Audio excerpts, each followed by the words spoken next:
디모데전서 6장 17절부터 6장 2절 말씀까지 보겠습니다. 주십니다. 잘 다스리는 장로들은 배나 존경할 자로 알되 말씀과 가르침에 수고하는 이들에게 더욱 그리할 것이니라. 성경에 이르시되 곡식을 밟아 떠는 소의 입에 망을 씌우지 말라 하였고 또 일꾼이 그 삭을 받는 것은 마땅하다 하였느니라. 장로에 대한 고발은 두세 증인이 없으면 받지 말 것이요. 범죄한 자들을 모든 사람 앞에서 꾸짖어 나머지 사람들로 두려워하게 하라. 하나님과 그리스도 예수와 택하심을 받은 천사들 앞에서 내가 엄히 명하노니 너는 편견이 없이 이것들을 지켜 아무 일도 불공평하게 하지 말며 아무에게나 경솔히 안수하지 말고 다른 사람의 죄에 간섭하지 말며 내 자신을 지켜 정결하게 하라. 이제부터는 물만 마시지 말고 내 위장과 자주 나는 병을 위하여는 포도주를 조금 쓰라. 어떤 사람들의 죄는 밝히 드러나 먼저 심판에 나아가고 어떤 사람들의 죄는 그 뒤를 따르나니 이와 같이 선행도 밝히 드러나고 그렇지 아니한 것도 숨길 수 없느니라. 무릇 멍에 아래 있는 종들은 자기 상장들을 범사에 마땅히 공경할 자로 알지니 이는 하나님의 이름과 교훈으로 비방을 받지 않게 하려 함이라. 같이 믿는 상전이 있는 자들은 그 상전을 형제라고 가볍게 여기지 말고 더 잘 섬기게 하라. 이는 이익을 받는 자들이 믿는 자여 사랑을 받는 자이니라. 너는 이것들을 가르치고 권하라. 아멘. 장로에 대한 얘기를 하면 장로는 두 가지 장로가 있습니다. 장로는 그래서 우리 헌법에도 장로에 대한 얘기를 할 때 목사를 가리키는 장로, 그러니까 말씀을 가르치고 설교권이 있는 장로, 설교권과 교회에서 치리권이 있는 장로, 그 장로를 목사라 그러고요. 치리하는데 협조하는 장로는 그냥 일반 장로라고 하는 거죠. 그렇게 헌법에 나눠져 있습니다. 그러니까 교회에서는 두 가지 직임을 주죠. 그러니까 목사는 임직식, 장로는 장립식 그렇게 하잖아요. 장로 장립식, 안수집사 안수식 그렇게 권사도 안수식 하죠. 옛날에는 권사는 안수를 안 했고요. 지금은 이제 여자 장로도 있고 여자 목사도 있기 때문에 다 안수를 합니다. 그래서 안수가 되고. 그래서 장로의 위치가 협동하고 협조하는 장로로 우리 헌법에도 정확히 나와 있어요. 그 사람은 설교권이나 이런 권한이 없고요. 단순하게 치리하고 설교하고 그 행정 모든 걸 다 할 수 있는 그 목사를 도와주는 사람으로 이렇게 나와 있어요. 돕는 자로. 그래 이제 잘못되면 교회가 목사는 청빙을 받는 사람이고 장로가 주인이다 이렇게 생각하는 사람도 있어요. 그래서 아주 심각해지는 목회권을 침해하는 경우가 많이 있습니다. 그렇게 하면 이제 모르죠. 하나님이 영적으로 판단할 때 저 목사가 있어서 이익이 안 되면 나가는 게 맞죠. 그래 다른 교회 가서 또 그 잘 맞는 분도 있잖아요. 저로 영적으로. 그렇지 않는데도 억지로 문제를 일으켜서 목사를 다른데 그냥 청빙받게 해가지고 그리고 몰아낸다시피 하는 거죠. 이런 것들은 성경이 없는 일이에요. 근데 우리나라에서는 엄청나게 많이 일어나고 있는 일이고. 자, 이번에 이제 정치부장이 돼서 우리 정치부 회계님이 장로님이신데 그 장로님이 전주노회 전라북도를 대표해서 재판국에 들어갔어요. 근데 갑자기 회계가 된 거야. 그러면 전국적으로 15명 뽑는 데 들어가 있는 거야. 그런데 이 말을 왜 하느냐면 거기에 장로님이 딱 들어가서 보니까 계류 중인 건이 50건이 되더래요. 전국 교회에서. 그 다음에 앞으로 재판해야 할 건이 한 30몇 건이 남아있더래요. 그러면 어마어마하게 교회에서 문제가 많이 일어나가지고 그 교회 문제를 재판국에서 다루는데 1년에 80건을 다루는 거예요. 그러면 생각해보세요. 교회 문제가 얼마나 심각한지 알겠죠. 참 하나를 이해를 못하고 사랑으로 갖지 못하고 그냥 서로 부딪히고 싸우고 왜 말씀이 순종하지 않고 왜 이런 일을 하느냐 말이에요. 이런 일들이 벌어지고 있기 때문에 그분이 와서 얘기를 하더라고. 나는 처음 들어본 얘기죠. 그러니까 우리 통합천만 이런데 다른 교단은 또 어떨까? 한국이요 완전히 고린도 교회 스타일입니다.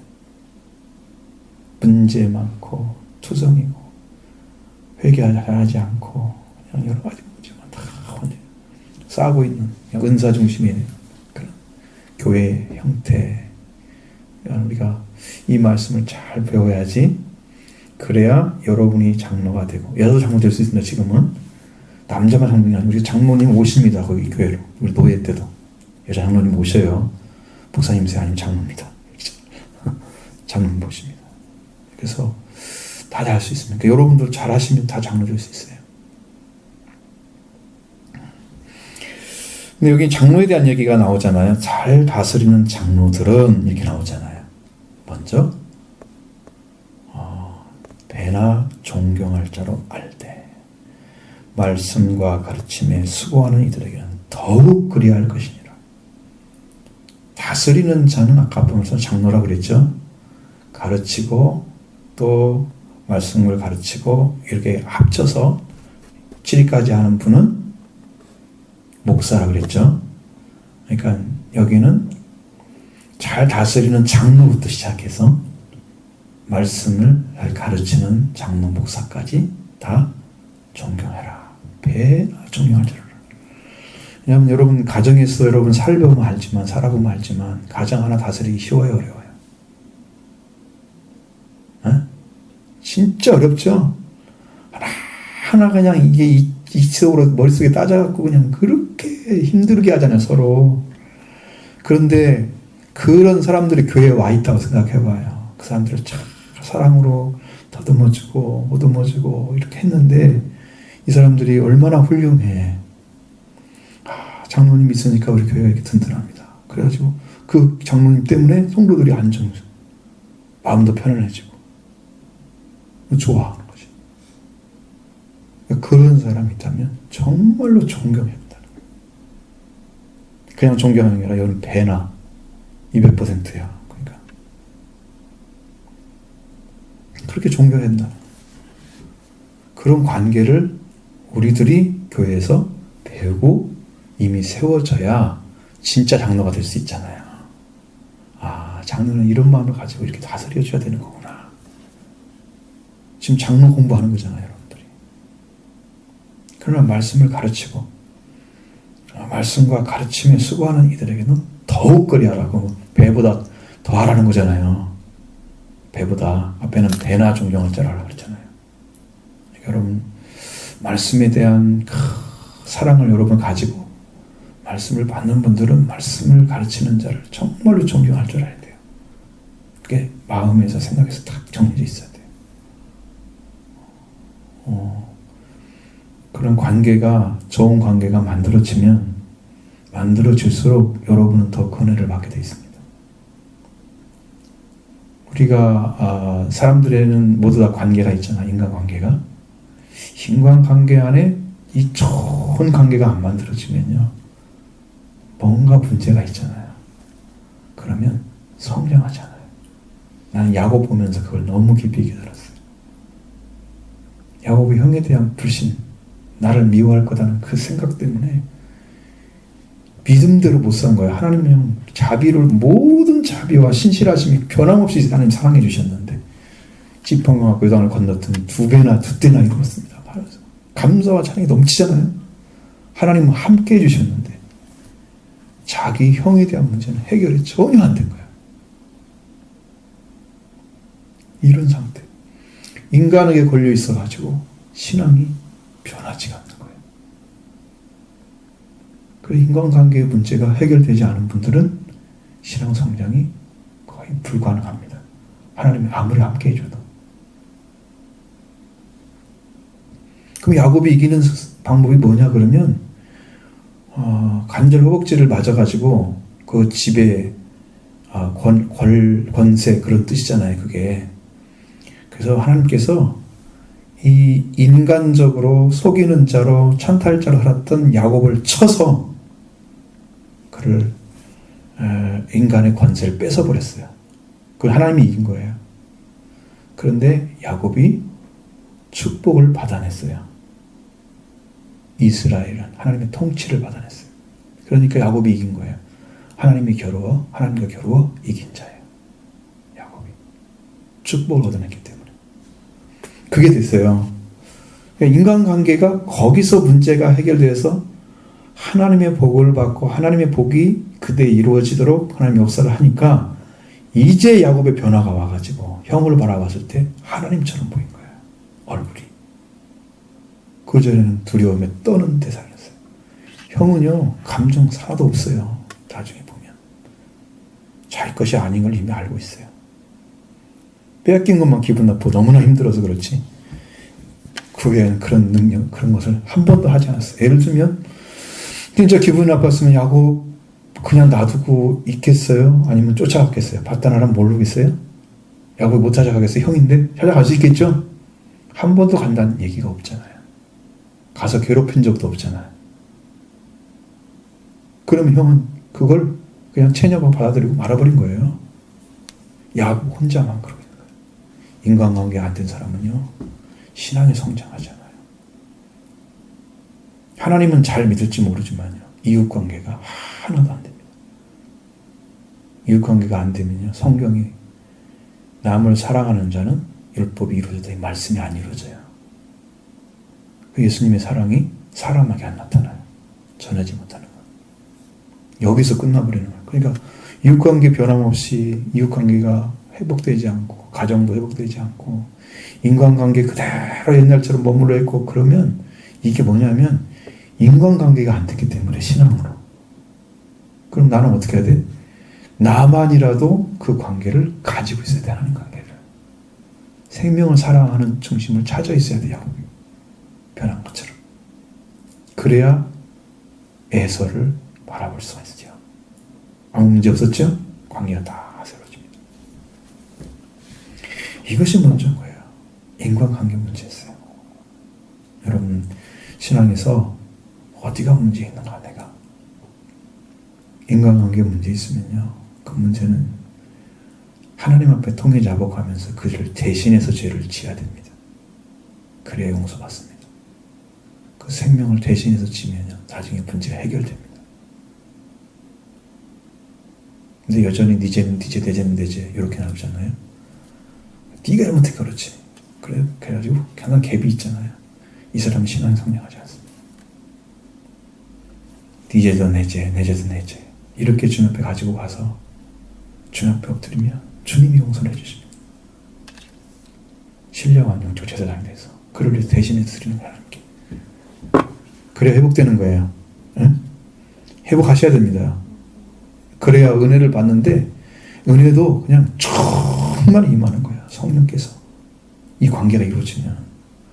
근데 뭔가 쌓인 관계가 그래 가지고 보면 은혜를 받을 수가 없는 거예요. 어디 부분까지 딱 오는데 나머지는 딱 안 오잖아. 딱 멈춰버려. 거기 때문에 그런 거야. 그 관계가 안 이루어져가지고. 그걸 기억하셔야 됩니다. 자, 여기서 이제 배나 존경할 줄 알 때 말씀과 가르침을 잘하는 자에겐 더 그렇게 하라 그랬죠? 그럼 배보다 더 오면 3배, 4배 그렇게 하라는 뜻이잖아요. 자, 그러면서 성경의 곡식을 밟아 떠는 소의 입에 망을 씌우지 말라. 자, 이 말이 무슨 말이에요? 일을 열심히 했으니까 그가 일을 하면서 먹고 마시는 것을 주라는 뜻입니다. 소가 일하고 있는데 너 일하면서 너는 일만 해. 입에 망을 딱 씌워가지고 먹을 걸 딱 못 먹게 하고 너는 일만 해. 이렇게 하지 않는다는 거예요. 율법에 그렇게 안 돼 있다는 거예요.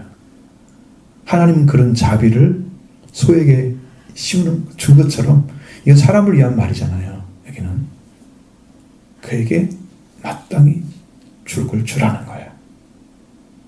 일꾼이 그 싹스를 받는 건 마땅하다. 그래서 잘 섬겨야 된다는 거죠. 대상이죠.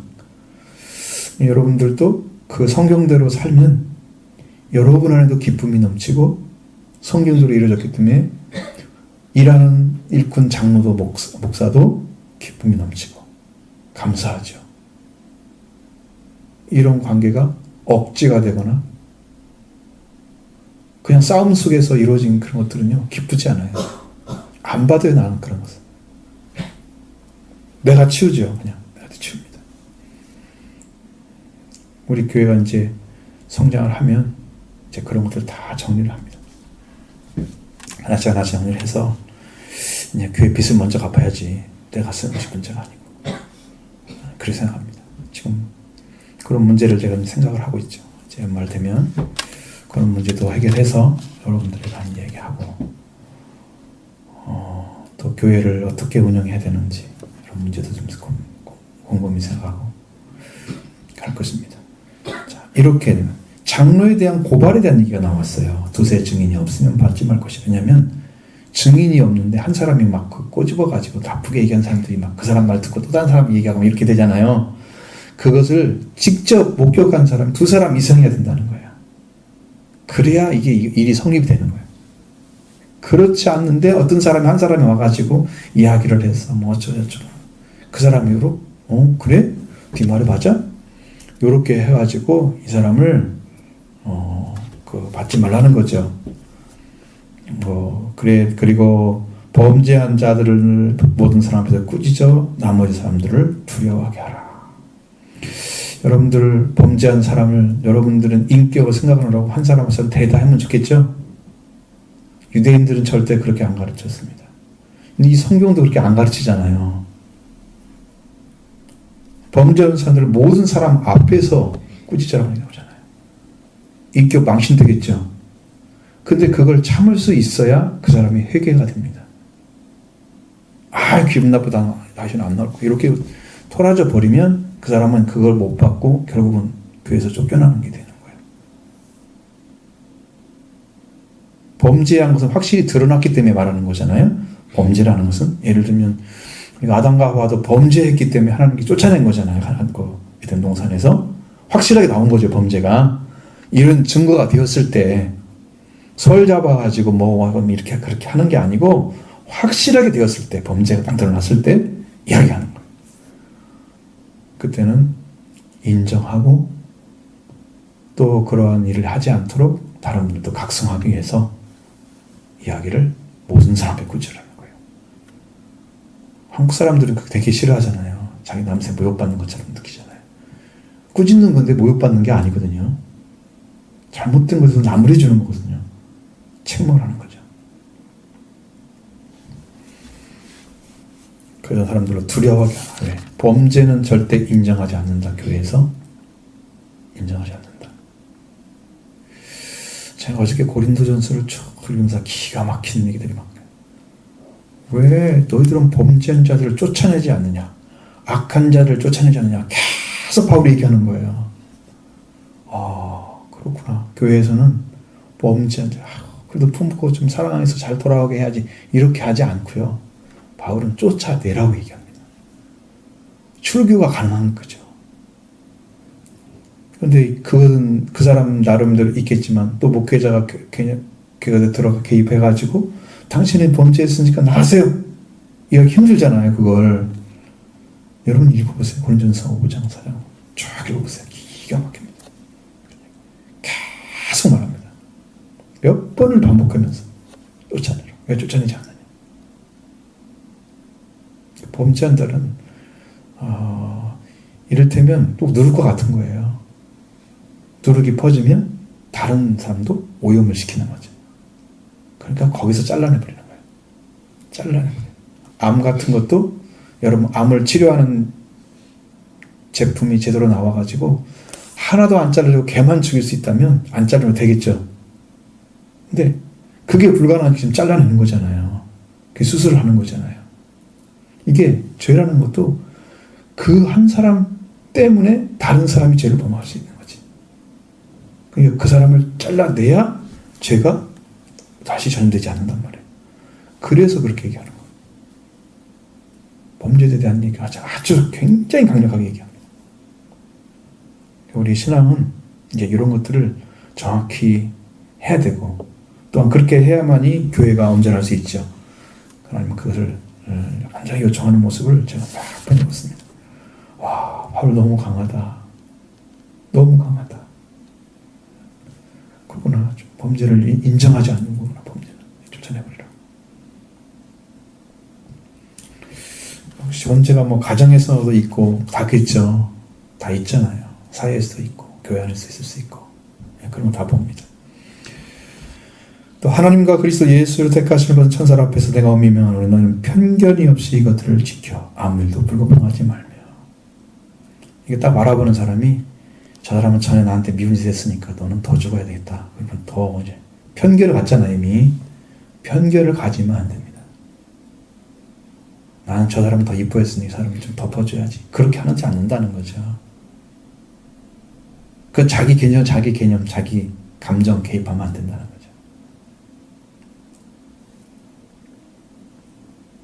있는 그대로만 하는 거죠. 있는 그대로. 편견 없이 불공평하지 않게.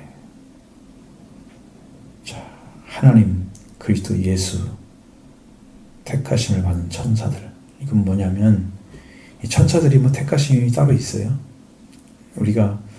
우리를 위해서 부름 보냄 받은 천사들도 있습니다. 그걸 이제 소위 일종 수호 천사라고 합니다. 예수님도 천사를 인정했습니다. 어휘들을 따라다니는 천사들이 있다고 말하고 있어요. 이 땅에서도 있습니다. 지금 우리한테도. 천사들이 아무 일도 안 하는 것 같지만 다 하고 있어요.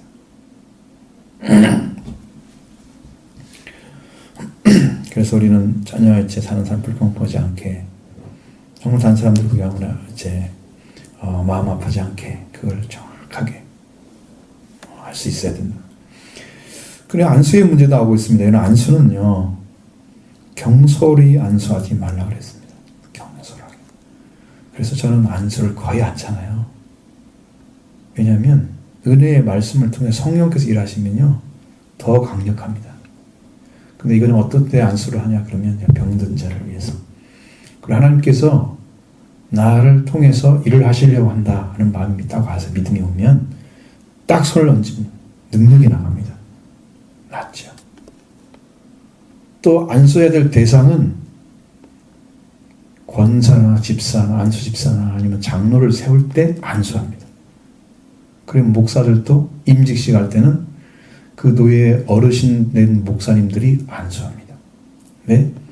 안수하는 안수자들은 목사를 임직할 때는 장로는 올라오면 안 됩니다. 그 단에.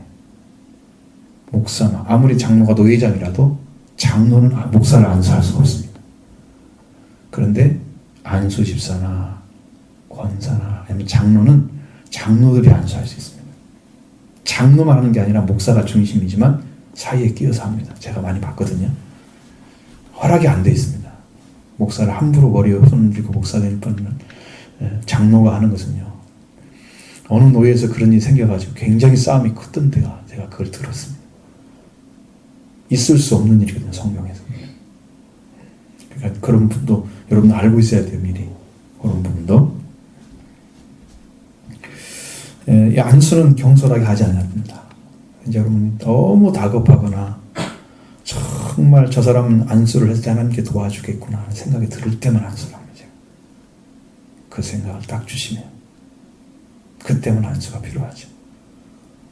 여러분도 영적으로 너무 시급하고 막 마음이 답답하고 힘들 때 가능합니다. 하나님께서 은혜를 주시면 여러분도 보실 수 있지만 안수를 하면 성령께서 오시잖아요. 딱 오셔서 나중에 딱 채워주잖아요. 은혜로 충만하게. 그래서 공급을 해서 그 영이 성령을 만나게 하시죠. 그냥 여기서 탈진돼가지고 영이 다 따라오는 상태잖아요. 거기에 영을 공급해 주는 거예요. 안수를 통해서. 그렇게 합니다. 그게 필요하죠. 그래서 다른 사람의 죄에 간섭하지 말라 그랬어요. 여러분 죄를 지은 건 지은 거고 안 지은 건 안 지은 거잖아요. 거기까지만 하는 거예요. 왜 죄를 지었냐. 이게 간섭하는 것 자체를 하게 되면 말려 들어갑니다. 그래가지고 나중에 저 목사 때문에 더 안 좋아지고 누구 때문에 안 좋아지고 이러단 말이에요.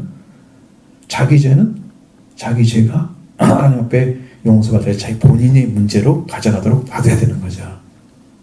그러면 이것을 문제를 상담하러 왔으면 어떤 대상을 얘기해 줄 수는 있어요. 근데 미리 찾아가가지고 이거 어쩌고저쩌고 이건 할 수가 없는 거죠. 할 수가 없는 거죠. 하나님이 뭐라고 하시라 하는 말씀을 전해주라 그 생명에서 기도했더니 그때는 가능하죠. 왜? 이건 내가 아니고 하나님 명령이기 때문에. 근데 내가 생각을 해서 가서 어쩌래 간섭하지 않고. 여러분에 대해서 거의 안 물어보잖아요. 예? 안 물어보잖아요. 왜? 내 삶을 내가 말씀을 듣고 여러분이 신앙이 성장하면서 내가 컨트롤해서 가야 돼요. 그렇지 않으면 안 될 때는 물어볼 수 있어요. 그러면 제가 대답을 해주죠. 안 물어본 사람은 대답하지 않습니다. 만남을 통해서는 그 가능한 때가 이야기를 하다 보면 어떻게 하다가 또 자기 얘기가 나오고 그래서 이야기를 해줄 수는 있는데 그런 시간 아니면 저는 거의 얘기를 안 해요. 얘기를 안 씁니다. 오늘 만남을 격포에서 한 선교교회 와서 만났는데 거의 얘기 안 씁니다. 그냥 이야기할 사람 이렇게 만나니까. 그래도 제가 받은 은혜와 말씀이 있기 때문에 그분들은 듣기를 원합니다. 그래서 만나기를 원하시니까 이야기를 해드린 것이 거기 뭐 성도를 만나가지고 붙잡고 뭐죠 한마디도 안 했습니다. 절대로 안 합니다. 여러분 그건 아셔야 돼요. 요청하는 자 아니면 거의 이야기를 하는 거죠. 내가 여러분한테 전화하라 그랬지 내가 전화는 않잖아요. 거의. 그렇죠? 여러분이 필요해야 된단 말이에요. 자기가 필요해졌는데 막 좀 억지가 된 것 같아. 끌려가는 것 같아. 이런 방식은 내가 쓰지 않습니다. 이런 방식. 하나죠. 그 여러분 잘 아셔야 돼요. 자기를 지켜, 네 자신을 지켜 정결하게 하라.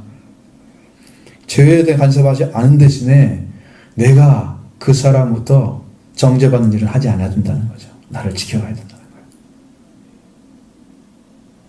내가 그거 상관 안 한다고 그래서 나 자신도 막 살면 안 되죠. 그런 모습 보여주면 안 되죠.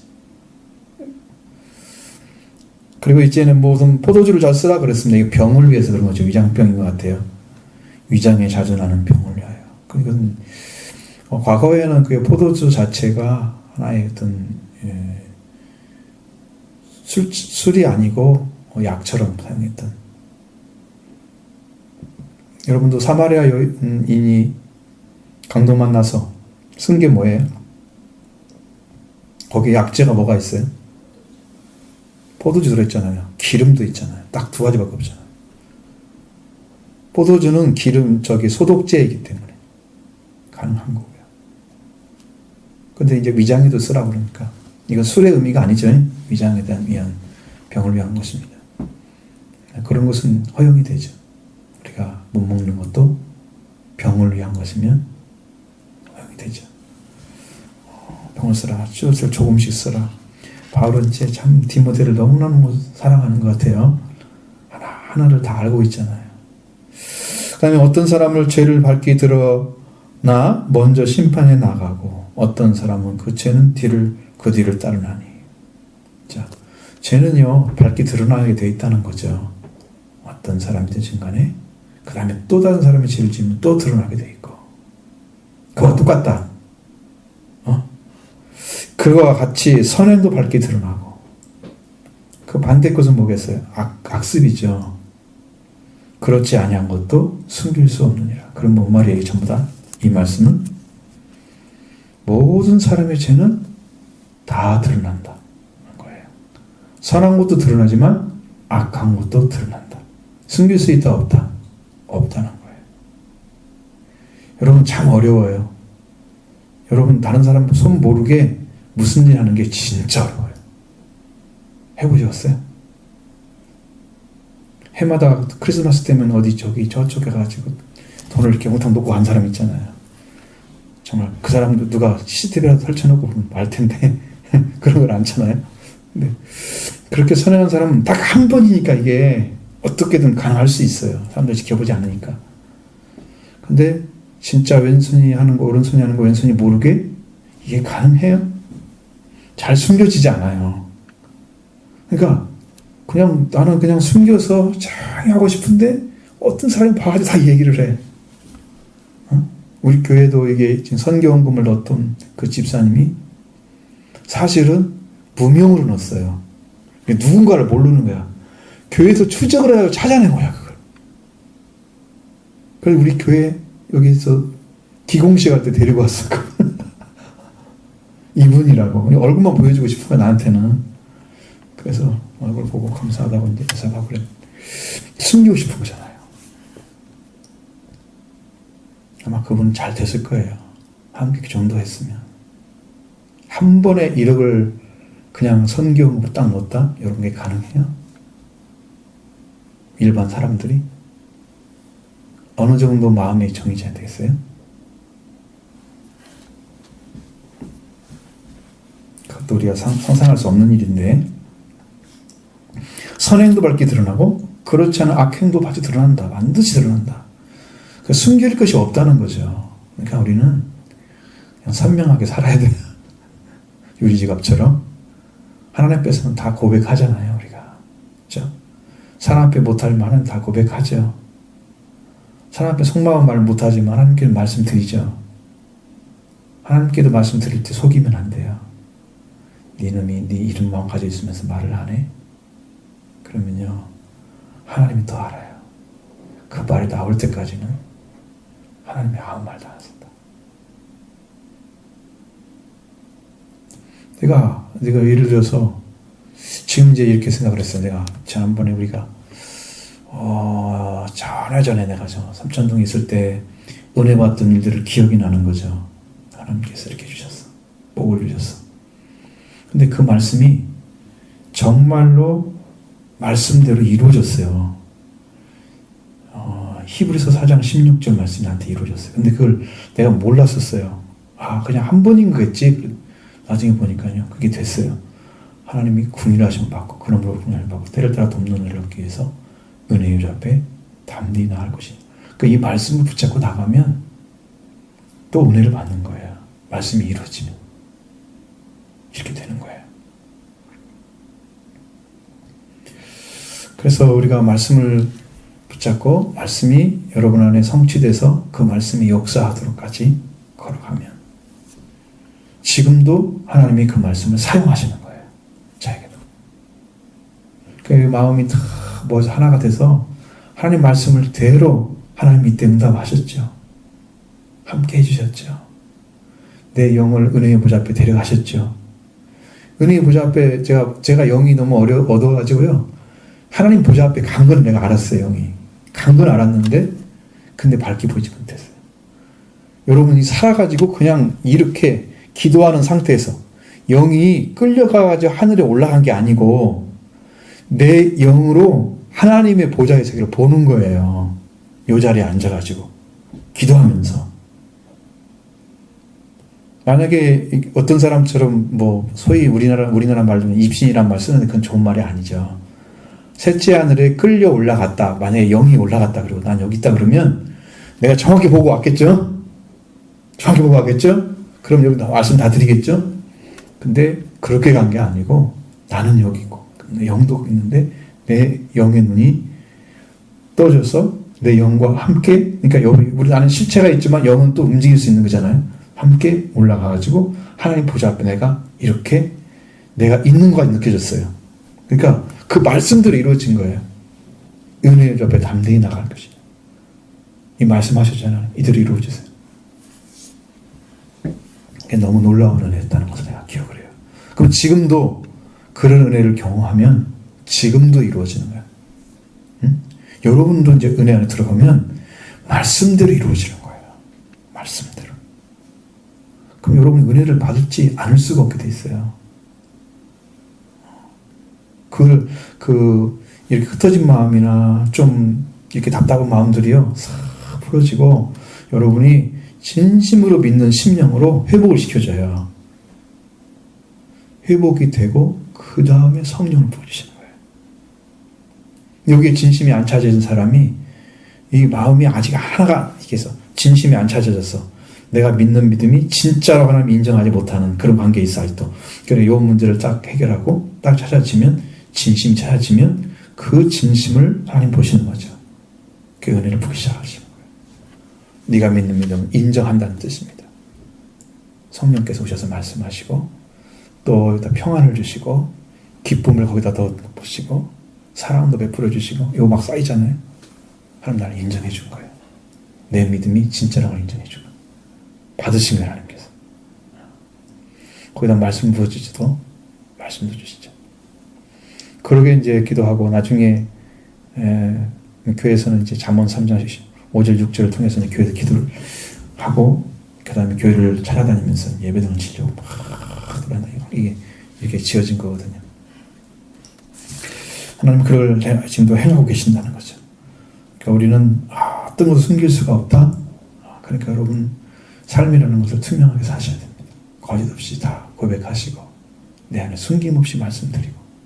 왜? 말 안 해도 알고 해도 알아. 근데 왜 해야 돼요? 시인하는 게 달라요. 시인하면 여러분의 심령과 마음이 다 들어가는 거예요. 그 속에. 마음은 알고 내 마음 알죠? 그냥 감지 있잖아요. 내가 시인하지 않으면요 완전한 고백이 아니에요. 완전한 고백은 그냥 우리나라 사람들이 되게 있잖아. 부부간에 사랑한다 그러면서 지금 사랑한다는 말 한마디도 안 했대. 그럼 뭐라 그래요? 내가 하는 행동을 보면 다 알지 뭐 그러는 거야. 여러분 어떤 게 더 정확해요? 한다고 얘기를 해야 되죠. 가족 간에도 그게 필요한 거예요. 사랑합니다. 고백을 해야 됩니다.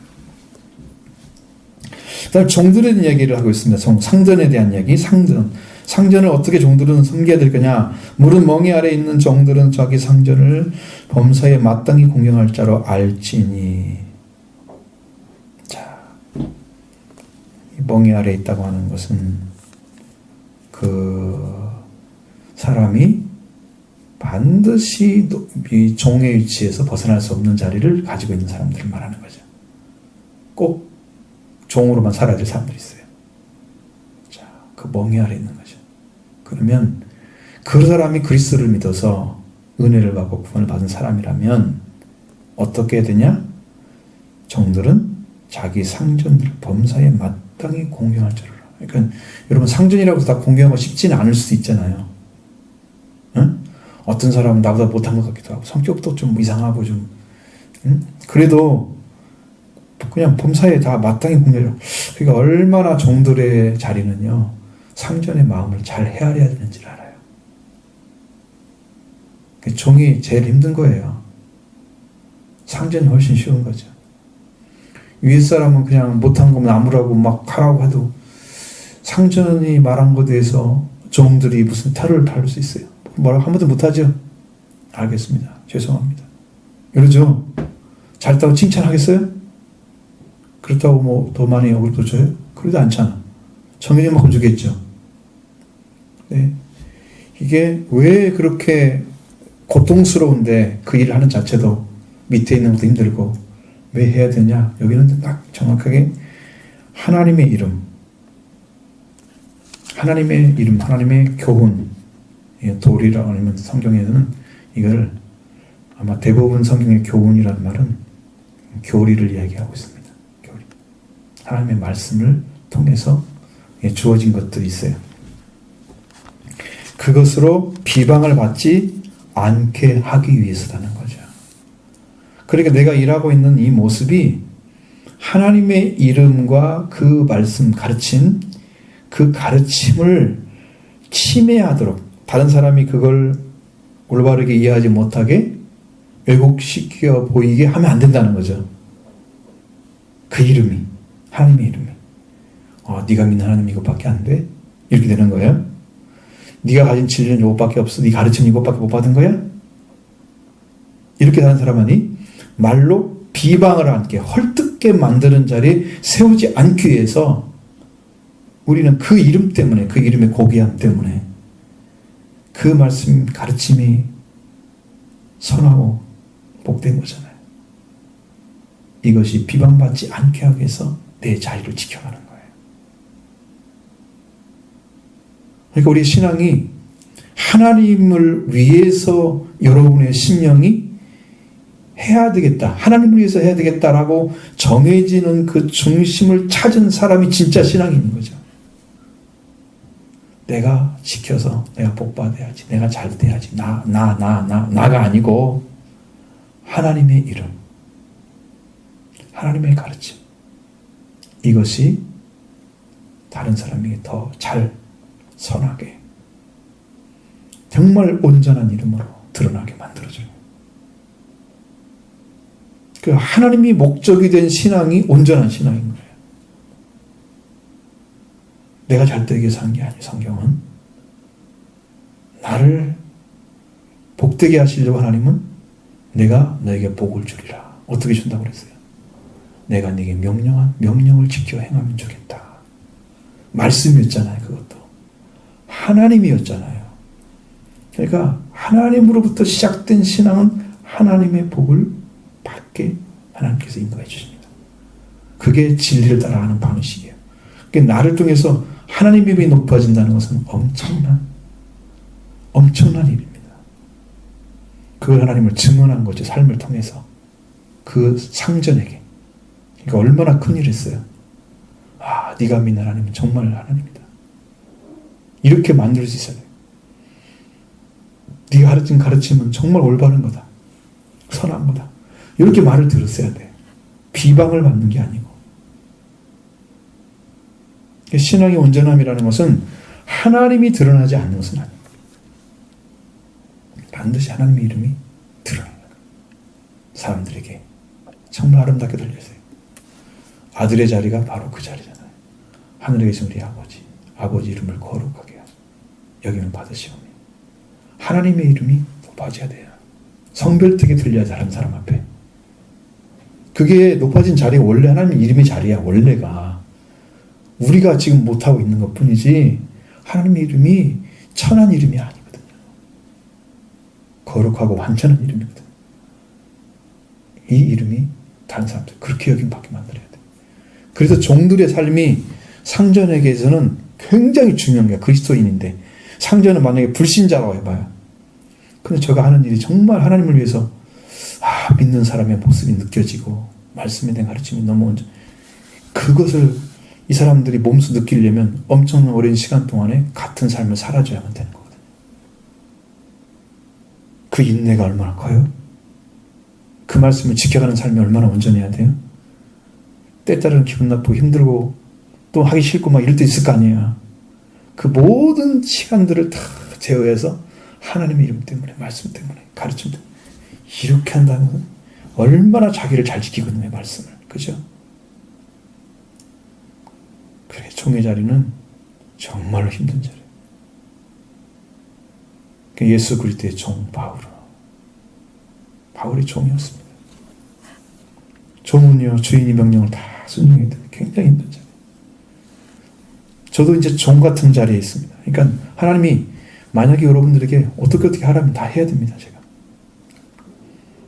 해야 됩니다.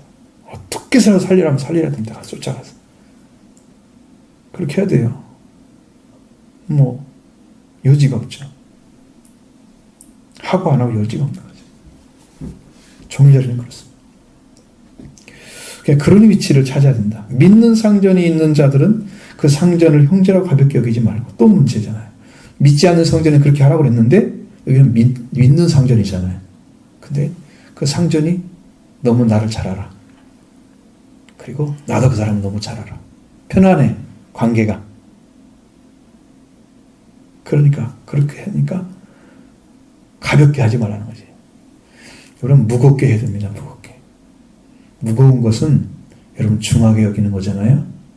이것은 하나하나를 굉장히 심도 있게 잘 해드리는 거예요. 그래서 믿는 사람한테 또 믿는데 아는 사람한테 일시키기가 제일 어렵습니다. 설렁설렁해도 믿는 것 때문에 말을 못하는 경우도 많고요. 제일 힘듭니다. 그 사람들이. 그 양심 속이는지도 모르겠고요. 그래서 잘 모르는 사람한테 일을 시키고 싶은 게 아니면 잘 알아갖고 와가지고 그 사람을 시켜보든가. 그러면 이해할 수 있잖아요. 그 사람도. 여러분 형제라고 해서 그렇게 하면 안 된다. 그것은 왜? 그렇게 여기지 말고, 가볍게 여기지 말고 그랬으니까. 어떻게 하라? 더 잘 섬기게 하라. 여러분, 사랑을 오용을 해가지고 사랑이 모든 걸 다 용서해 주는 것으로 이해를 해요. 자기에게 편리한 방식으로 이해를 해요. 여러분, 사랑은 모든 걸 돕는다. 모든 걸 참는다. 모든 걸 바란다. 그러니까 사랑은 그 사람은 내가 아무렇게나 해도 괜찮아. 이렇게 됩니까? 그건 사랑을 가진 사람의 할 일인데 그 사랑을 오용해가지고 내가 어떻게 행동한 저 사람은 나를 사랑하고 나를 이해할 수 있는 사람이니까 내가 마음대로 해도 돼. 이렇게 괜찮습니까? 그게 사랑입니까? 사랑을 오용하는 거죠. 그게 한계가 넘어가면요, 의가 나타나요. 하나님께서 어느 날 그랬습니다. 저한테 사랑을 주는 목적이 뭐냐 그러니까 의롭게 세우는 게 목적이래요. 그러면 사랑을 줘가지고 이 아이가 과잉 사랑을 해서 마음대로 해도 되는 것처럼 이렇게 만들면 이건 목적이 아니라는 거예요. 사랑을 주면 부모의 사랑을 몽땅 받아낸 애들은 과잉 사랑 때문에 그냥 자기밖에 모르잖아요. 최고로 알고 이 아이를 올바로 살 수 있는 사람으로 만들어주는 게 사랑의 목적이에요. 그럼 오늘날 우리 하나님께서 여러분의 죄도 묻지 않고 다 용서해주고 다 사랑해주는데 그걸 언제까지 하느냐? 여러분의 사랑을 이해를 잘못해가지고 오용해서 하나님 다 용서해줄 거야. 이렇게 나 괜찮을 거야. 자기가 생각하고 이렇게 정해놓고 나는 이 정도 하면 되겠지. 그렇게 하면 안 된다는 거죠. 내가 사랑을 받은 만큼 올바른 자리에 돌아와서 말씀으로 순종한 자리에 서줘야 한다는 거죠. 그게 사랑의 목적이에요.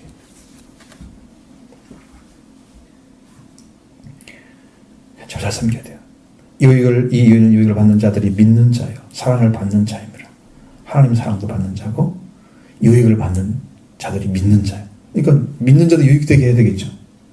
또 그도 하나님 사랑을 받는 자죠. 그럼 나도 받는 자잖아요. 더 잘 되게 해줘야겠죠. 믿는 자만 잘하게 하는 게 아니고 믿지 않는 자만 하는 게 아니고 이것들을 가르치고 권하라. 그럼 여러분한테 왜 이 말씀을 해요? 여러분도 그 밑에 사람을 살고 있잖아. 그러면 그 사람 마음을 어떻게 이해하고 사랑하고 그 관계를 만들어 가는가를 이 말씀에서 배워야 된다는 거죠. 이건 디모데한테 그렇게 가르치라고 지금 얘기하는 거잖아요. 이 말씀을 배워서 목사님들은 이걸 가르쳐야 되는 거구나. 우리는 이렇게 살아줘야 되는 거구나. 그걸 알게 하기 위해서 지금 전해주는 거란 말이에요. 그죠? 그리고 목적이 정확하죠? 그렇게 해서 이 말씀대로 장로에 대한 그리고 상전에 대한 종의 자리를 잘 찾아서 여러분의 삶을 하나님이 보시기에 아름답게 하나님이 귀하게 보시기에 하나님이 높여지게 이렇게 아름다운 관계 안에 잘 세워지기를 원합니다.